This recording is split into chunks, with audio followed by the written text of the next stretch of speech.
we have established the perfect way to rank quarterbacks. I have. Shit or not shit are the two tiers that we have, and we are doing AFC quarterbacks.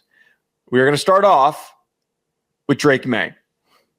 Of course, actually, you know what? We're not doing that again. We did the same thing. We're not doing that again. Yeah, we're not doing that again. Just put him in the middle. Just throw him right in the middle. Yeah, I changed my mind. We're going to start with the obvious ones. Yeah. Josh Allen. Obvious. Not shit. Not shit. Good vote for me. Let me get my sounder ready. Again, Okay. We do not have a not shit sounder. We only have a shit sounder. So if we have a shit player, you get the shit horn. Obvious quick analysis. Josh Allen, MVP. Actually, I don't even think we need an analysis. He's the man. Yeah. Top three quarterback in the NFL. He's obviously a not shit starter. Joe Burrow, not shit. He's one of the best quarterbacks in the NFL. He was so good last year that the Bengals stunk. They were so ass on defense that he was an MVP candidate despite not making the playoffs. That's unheard of. That's something that you don't do. He's also very handsome. He clears. I don't know if this is we're not doing a shit or no shit in the looks category here. What if we did a fuckable, not fuckable quarterback tiers list? Let's see how far we get into the first original premise, and that might be a July category. Okay.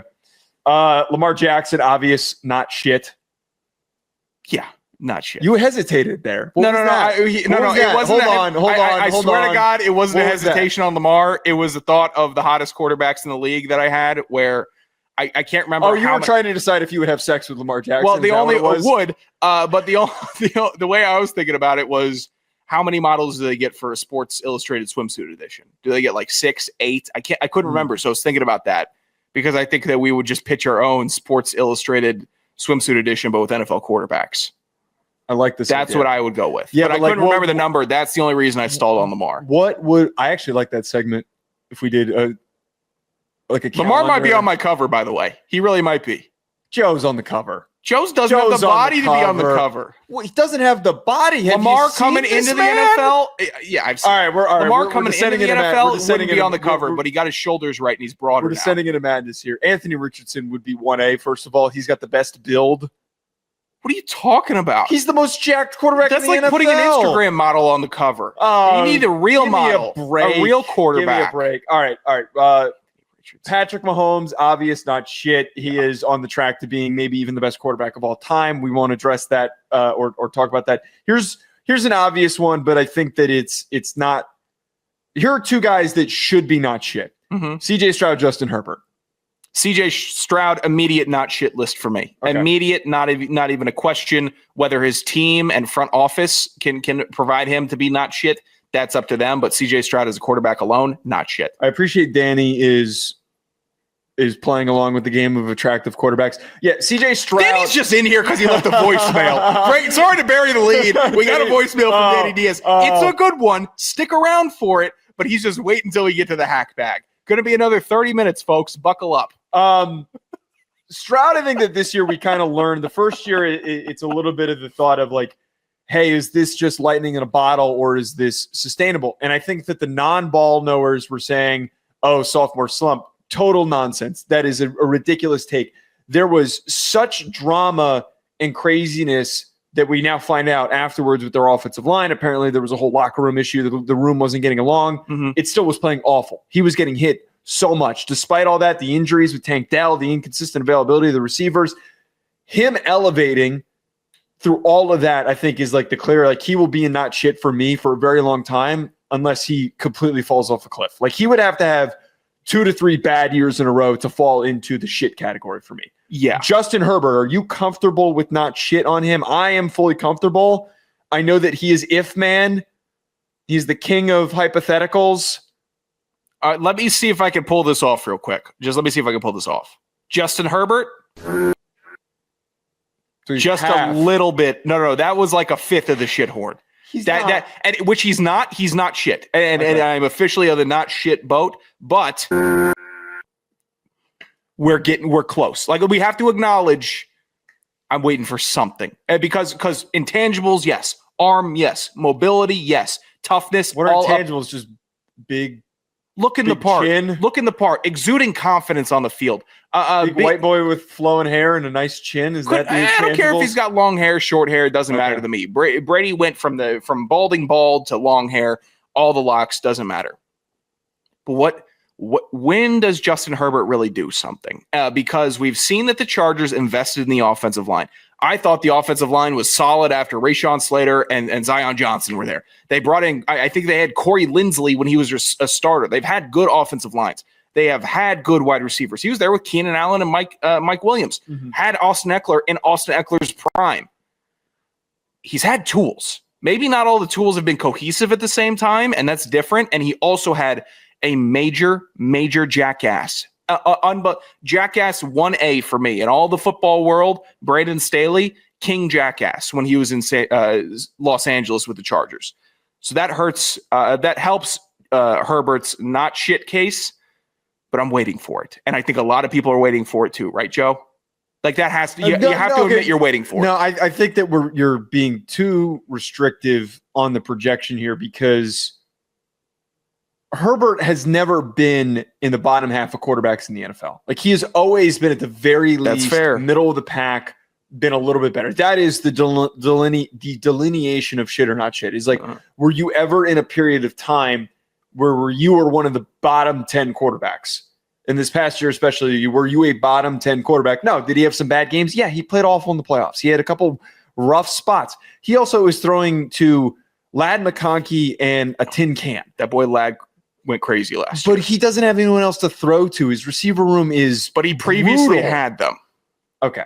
I'm giving him the benefit of the doubt.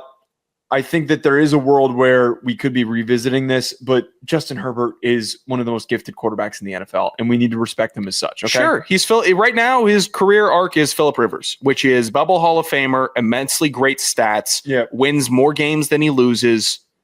But I don't know how many AFC championships did Phillip Rivers go to? One? Was he in one? With the Chargers? He might have been a divisional guy only. I think he might have gone to one against the Colts and got booted. My memory is tough look there, so I can't speak to that. Herbert needs to get to the championship round once. Two quick qualifiers, yeah, but this isn't tiering of elite, average, and below average. It's shit or not shit. Correct. That's why he's in not shit. But I had to blow a half horn for him. Okay. The other way I think of looking at this is if a team didn't have a quarterback and they had the option to trade for a quarterback that we're talking about, they're automatically not shit for me. And I think that applies for some of the guys that we're going to talk about. I have to apply two qualifiers here before we continue on. Cam Ward, as we did last show, we are not including rookie quarterbacks. They are not allowed to be discussed just because we haven't seen anything from them. We're also not talking about any of the Browns quarterbacks because they're obviously shit. Well, yeah. Joe Flacco and Kenny Pickett are obviously shit, and there is no clear indication of who is starting this year at the current moment. So we're not talking about the Browns. Let's move on to a guy who I think I know the answer to. I'm curious to hear what you have to say, Tua. Oh, Tua. Okay, interesting. Well, Tua's been up and down. He's had a lot of injuries, but when he's been, I'm not for it. The contract that they gave him was so much money, and the rationalization for if he deserved it or not was so brutal to hear. It was, man, it's just so hard to find a quarterback in the NFL. It's so hard to find a quarterback that is at least average in the NFL. If you've got the right pieces around him, you can go on and win.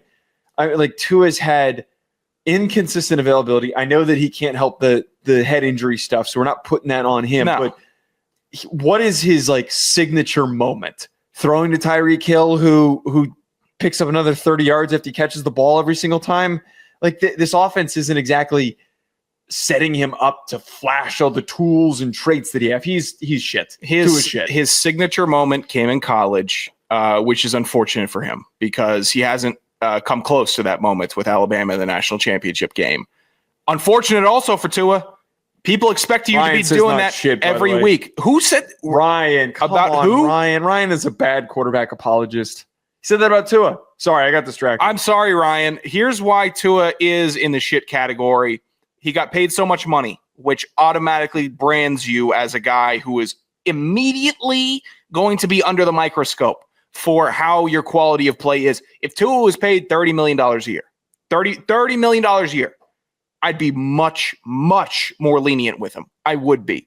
But because The league and the Dolphins have put such an exorbitant price tag on the quarterback position, even if you're average. That makes the average quarterbacks look worse.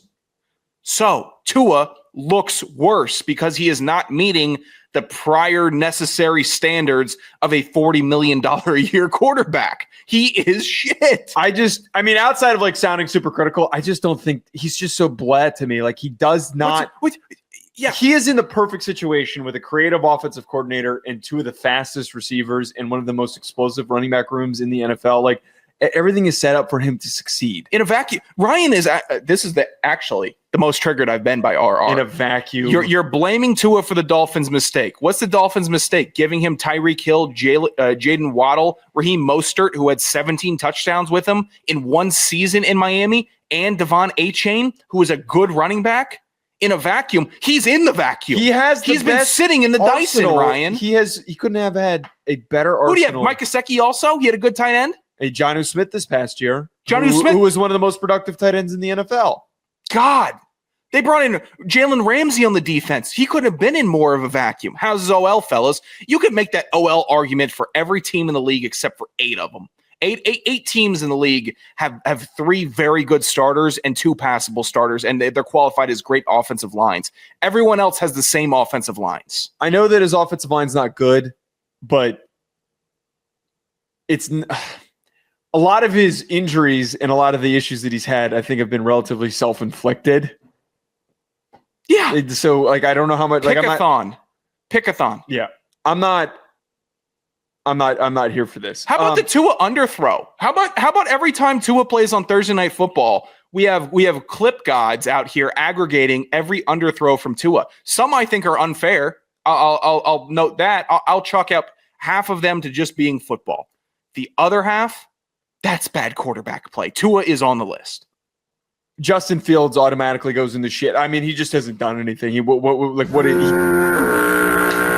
He's the least qualified for the not shit category. Now, he has potential. We all know that there is, and we've said this when he signed with the Jets, that like he could have this Sam Darnold type of a year in a better circumstance with lower expectations, just hoping to get something out of him. And he finally progresses and develops and takes the step, reconnecting with Garrett Wilson. All those things can happen. But to this exact point, he is an athlete, and he has been a very inconsistent quarterback. Actually, he's been a bad quarterback. He is not inconsistent is too nice of way of putting it. He has been consistently bad. I would have preferred Ryan to have made an argument for Justin Fields over Tua, personally, because I feel like if he's making the team vacuum argument, Justin Fields has been served much more of a raw deal than Tua has. Chicago was a dumpster fire. And also, Justin Fields still on the shit list for me. Like I'm not trying to qualify him as a bubble not shit player, because you're right, we haven't seen him really do it. But he won games in Pittsburgh. He had a winning record as the Pittsburgh starting quarterback. Gets shipped off to Siberia this year. Good God. So while he is a quarterback that really hasn't had a lot around him, he's still on the shit list. Yeah, it's fine with me. Mason Rudolph is literally the first person I think of when I think of who is a shit quarterback. The fact that he's getting an opportunity to start this year? Yeah. What? Out of all of the guys that took snaps last season, like I would have thought that like the Steelers should have been in on Zach Wilson at the very least. Well, somebody who's got some tools. Well, he's not even a part of the discussion. Someone who's got a little bit of juice, something. But we've tried this in Pittsburgh. We've tried this. This hasn't worked. He's never been good. He's never had a good game. He's never been a key contributor. He's just been there. Yeah. He's shit. Yeah, this is pretty easy. One more for the big man, Mason Rudolph. I could even listen to an argument about if he was on a different team. Wait, sorry. Ryan, what are you talking about my quarterback takes? Are you about to support Mason Rudolph? Oh, well, this is Joe's QB takes. Ellipses, yuck for the podcast only listeners. Yeah, no, Mason Rudolph is shit. And you're right. We already saw the experiment in Pittsburgh. This is why I get so irritated by the rehiring of Raheem Morris, because we already saw it.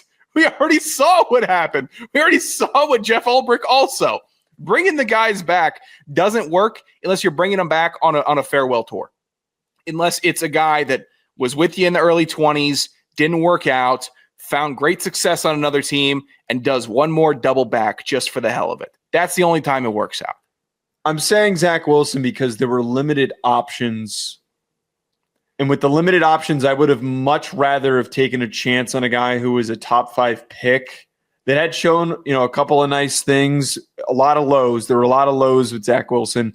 Some could question, was he mature enough to handle what it would take to be a starting NFL quarterback, to be an early draft pick, all that stuff. I would have rather have tried that out than rehashing and double backing on a guy that didn't work the first time. Here's what I'm going to tell you about Zach Wilson. He's going to start 4 games this year. He's going to continue to start games that he shouldn't because of incompetent actual starting quarterbacks that he's in front of, injury or non-injury. And also, there's not going to be that big of a drop-off between Tua and Zach Wilson in Miami. Probably if not. anything, I think Zach Wilson could do just as good. With a different game plan, you couldn't scheme it the same way with Zach Wilson as you could Tua. It'd be a lot more verts, but I bet we'd have a very similar amount of scores for the offense. All right, here, I know where we're going to have some contention here. I think that Trevor Lawrence is not shit. I think that most teams would kill to have Trevor Lawrence right now as their starting quarterback. I really think that most teams would do, like the Giants would kill to have Trevor Lawrence. The Browns would kill to have Trevor Lawrence. I know that he hasn't lived up to, and I think our perception on him is marred because he was a first overall pick. So we automatically assume that he's got to be like Joe Burrow. He's got to be taking his team to the Super Bowl. He's had some amazing games. Like he's had some really big games, big performances in the playoffs, but he has been held back by coaching decisions, by roster limitations this past year, some health issues that he has dealt with over the past couple of years, those kinds of things.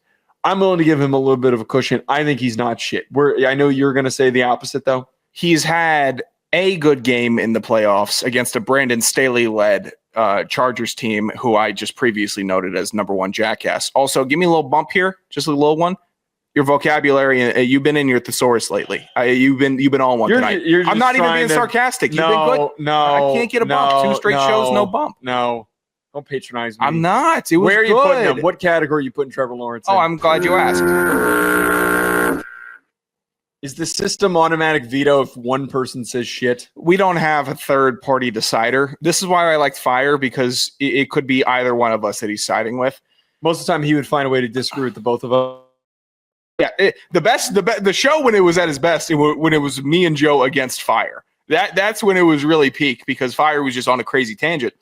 Trevor Lawrence is shit because he was a 1-1 pick. And people have to keep making excuses. A little mental gymnastics. Oh, so I just made all those excuses. Not you.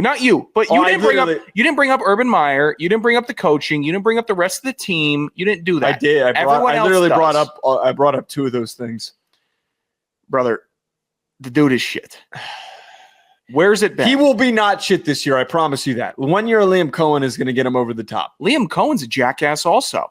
This is where I don't agree with him you. And because you think you're Liam Cohen and you think you're James Gladstone. That's what you think. You think you're sweet with your nice little glasses and your slick back hair, and you think you're Liam Cohen. No, that's what you think you are. Trevor Lawrence is going to bounce back. He is not your typical shit quarterback who is underwhelmed. He's not. He is the atypical shit quarterback who you continue to convince yourself is going to break out, but ends up being. I really hate that now that I think about it, that you have the trigger to pull that whenever you want. You have all the power on really indicating and putting in the listeners' minds on who is shit or not shit with that buzzer. I think I'm being pretty fair with it. That's just where I'm at with him. You want to let Ryan decide on Trevor Lawrence shit or not shit? You want to give him a shot? I think, though, a guy that is also, I don't have much of an argument here. Anthony Richardson's also in the shit category. I have faith. I'm hoping that there is some recoverability here. I really hope that Anthony Richardson can prove people wrong this year and buy himself a little bit more time and more of an opportunity. But at the current moment, he has played like shit. So he is automatically in the shit category. It's tough. And I'm not going to be harsh. I really won't. I'm not going to go into old diatribes. It's tough when the clip of your quarterback, the first round quarterback that you drafted a couple years ago, and now you're in your mini camps or off-season training program, whatever they're calling it right now, whatever we're in, and your team, the main social account is posting a clip of your quarterback throwing a 5-yard out to a receiver, and he tries to desperately overthrow him, and you could tell that he's struggling with not throwing the ball 1,000 miles per hour. And people are saying, I'm fired up about this season. You know what clip you post with Anthony Richardson, Joe? You post a clip of him throwing it deep. That's what you do. Well, you don't throw a 5 and out that he almost overthrows to a 5'10" receiver.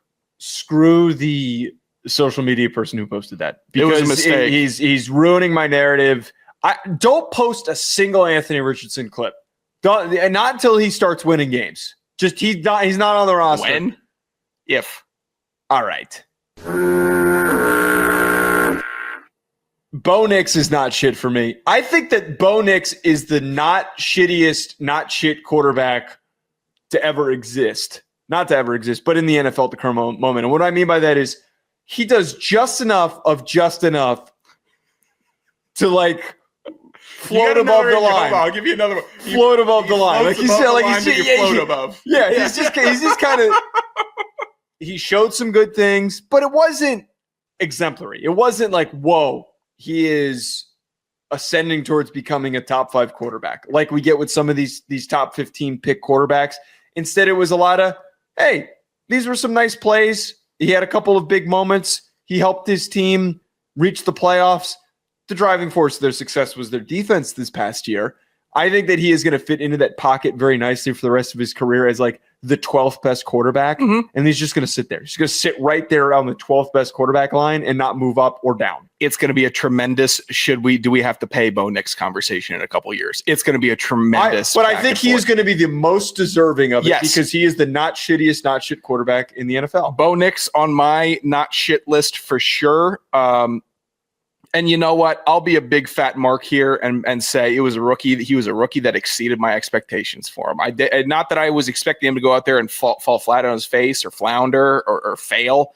But what he did was exceed the expectations, rise above the noise, rise above the chatter on Bo Nix. He's too old. He hasn't really thrived. He can't really do it in the NFL. Bo Nix said, I'm going to jump up off of both of my feet and throw the ball in the NFL, and it's going to work. Yep. I'm going to run into my center's back and throw the ball an inch behind the line of scrimmage, and it's going to work, and goddamn it did. Bo Nix, not shit, and honest to God, Bo Nix turning me around on Sean Payton. For some reason, the way that his rookie year with Sean Payton, their back and forths, the way that they talked about each other, it felt like real football. And I think more about Sean Payton with what he's been able to do with Bo Nix after year one than I ever did when he was in New Orleans. Ever. I also think that he earned exceeding the expectations. So many people crapped on that draft pick, and he's been way better than everyone thought. Everyone thought that the Broncos were going to stink. Everyone thought that he was going to be a bust. And I know it's just 1 year. There's plenty of room for this to completely bottom out. I thought he was the highest floor quarterback, and he played like the highest floor quarterback last year of the quarterback class. I'm going not shit for Drake Maye. I think that Drake Maye, for having the worst environment around him out of any of the rookie quarterbacks, worse than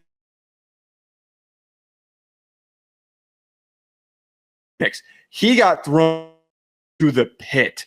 And yet he managed to climb himself out of the pit. So much so that people are thinking and going, how is he doing so well? He doesn't have a receiver. He doesn't have tight ends. Doesn't have a receiver. He wasn't even supposed to play last year. Last July, it was he's a project. And then by week 10, it's just balling. They got a guy. So I am with you 100% on not shit Drake Maye. Rookie season, how much tape did he get? Doesn't matter. I saw the arm. I saw what he was able to do. Did he, quote unquote, take over a game? Not necessarily. But he did just enough to be not shit. And evaluating rookies after 1 year is going to be different. We haven't had 3 years to really call him shit. Yeah. But year one, he played enough. We got enough of a bucket. And the smaller sample size makes up for him not playing as much because of where he was playing and the positive glimpses he showed. Like with a limited opportunity to like really show positive, like, oh, this is what this can turn into with nobody to throw to and a bad offensive line and no run game. I'm astounded that I have a very bad feeling that this could turn into like an Andrew Luck situation. Like I think that he got drafted into a team that the roster was so bad that it's going to take so long for them to turn that roster around that we're just going to be talking about like, oh, wow, Bo Nix got smoked again and he's going to be out for 4 games. And then he just deteriorates because the offensive line never like fully reaches where it needs to. I'm not worried about him. I'd have those sentiments, Joe. I would have those if he didn't have Mike Vrabel as his head coach. That's fair. Vrabel just erect. He's erect one more time, slower. Vrabel erects. That was ship. Less natural. We tried, dude. That's why I can't believe I can't say that word. Erect. I don't think I can say erect. I'm erect. Well, you know what? You're about to get a big old bonk for my new fun show stick. Okay. Mike Vrabel makes the ship better. It sails straighter with him at the helm. So Drake Maye right now, I could be in the biggest cloud of no doubt smoke that I've been in a while. But it's all signs are pointing north with that kid. It's all the whole ship in New England feels like it's changing. Ryan is upset that I compared Drake Maye to Andrew Luck. I am not comparing him physically to Andrew Luck. I'm just saying circumstantially, Andrew Luck was on a team that never gave him a good offensive line. Never had a good offensive line until the end. He had Nelson. But it was until the end of his career that they like actually really built it up, and then he retires early, and the rest is history. Geno Smith, I'm going not shit. I think that Geno is like the last guy in the door for not shit. Like he just barely sneaks in because he just does enough. The fact that the Raiders were willing to go and trade for him, I think was an indicator. I know that we kind of spoke negatively on that deal, but for him being 37 and just providing steadiness is an indicator of being not shit to me. So he is not shit. Steadiness, that is an asset. It's interesting. You can't bring that up with Tua because he's not steady, even though I think they're both at the probably equal in skill level on the football field. I think Geno's better than Tua. Geno also is kind of your favorite rapper's favorite rapper of quarterbacks.